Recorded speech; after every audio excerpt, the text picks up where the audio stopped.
Hey everyone, today's the hot topic. The Marvel Secret Lair drop happened back on November 4th.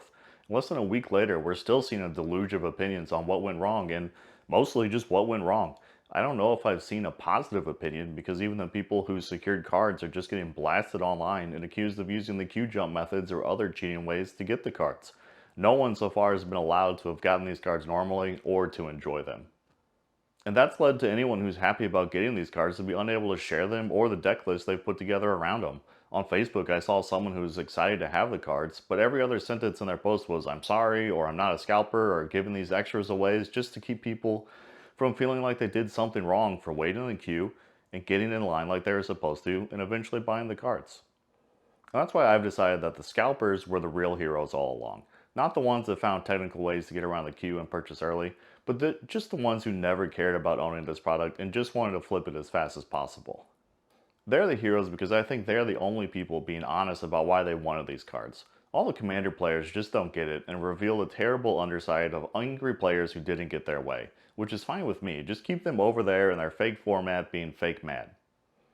These groups of players that are now shouting the loudest about making proxies are just the same group of people that would have said buy singles, don't open boxes, or the even dumber group of people that says boosters are only for drafting. The truth they can't see is that the people spending double or more to buy the Marvel Secret Lair secondhand are probably also the same people that make Wizards the most money. If the players only bought singles or never played paper magic, the whole system would fail. So the secret whales and not so secret whales buying and opening huge amounts of product that enable Wizards to be successful. And successful, I think, is what's lost in some of these transactional items like secret lairs. Post 2008 market crash, one of the most memorable things to me was Bank of America saying before Congress that they deserved to make 8% a year on their stock. Not that that was their goal or what would have been best for their business, but that the government should help them ensure through a bailout or allowance of predatory practices that they make their 8%. And that philosophy led the business to cutting corners and participating in the reselling of loans that caused one of the worst crises ever. And I bring that up because Wizards wants to be successful, but the players often make them out to be taking advantage of them, or especially post Secret Lairs where a collector's item sells out quickly. I'm positive that Wizards has meetings and plans the volume of Secret Lairs product that is going to be printed and picks a number specifically to be successful. They want each one to sell out in a very quick time, and they don't want to be holding on to it forever. And what Wizards isn't doing is manipulating the market to ensure that players get a raw deal, at least not on purpose.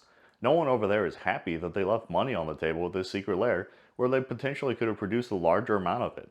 They will definitely continue to tweak how much they print of each secret lair to try to get the perfect amount that sells out quickly and has enough fan interest. The bottom line is that Wizards didn't manipulate, lie, or cheat anybody. They created a product with huge demand and sold all of it very quickly. Of course, they did select a queue method for the sale that was known to be vulnerable to manipulation, but at least they did it for the least dumb of reasons. And from a company full of salespeople, this makes sense. They selected the option that was the best user experience, even though the result, as we saw, was people being able to jump the queue. We also haven't heard anything yet on how Wizards is going to address those purchases. We don't know if they're able to detect that method of purchase and cancel a transaction, or if those sales are going to have to stand as is. There certainly hasn't been any chatter that I've seen on people who have had their purchases canceled, so if you're seeing people saying that and possibly outing themselves as queue jumpers, let me know in the comments. I'd love to take a look at it and laugh at them too.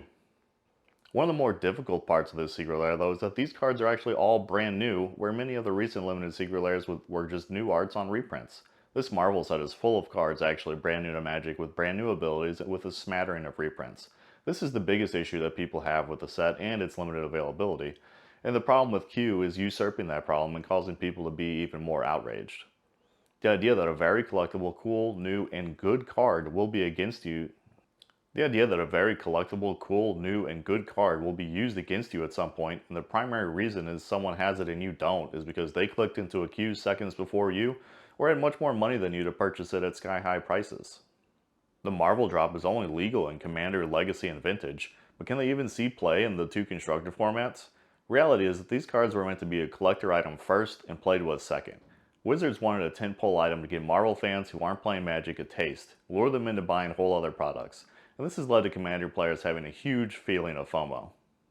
Collector's items are also meant to be bought and resold over time. Probably not immediately, which is the primary difference between collectors and scalpers, but if you waited in line and saw a product available that you had a near 100% chance to double your money on, you should have bought it if you could afford it. All the time, rich people get the advantage because they have the available capital to make moves that the average person can't. These chances to double money quick are also just good moves to make as a collector if you can get the item you want and immediately trade into other items for your collection. I didn't know how many bundles I wanted to buy until I got to the checkout page. I knew I wanted an everything bundle for my collection, and I wanted the opportunity to resell at a later date.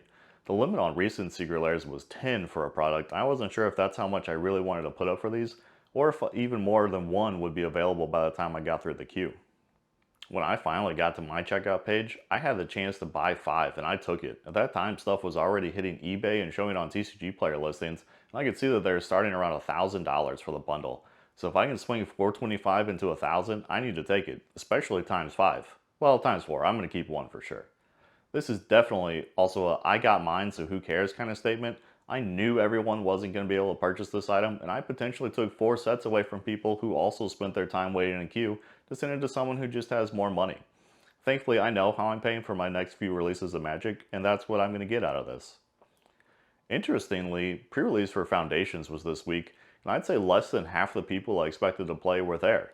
And this may be because some stores near me are having some very direct competition right now on in-person play, but I think it's more a result of this secret lair. The players that were missing were the ones that generally only play pre-release at the store, and also don't play constructed formats. Did anyone else notice something similar at pre-release? The last thing I want to say is I'm sorry to all the people who are really excited to show off their Marvel cards, and the community is just eating them alive. You all deserve better. Thanks for watching, everyone. Take care.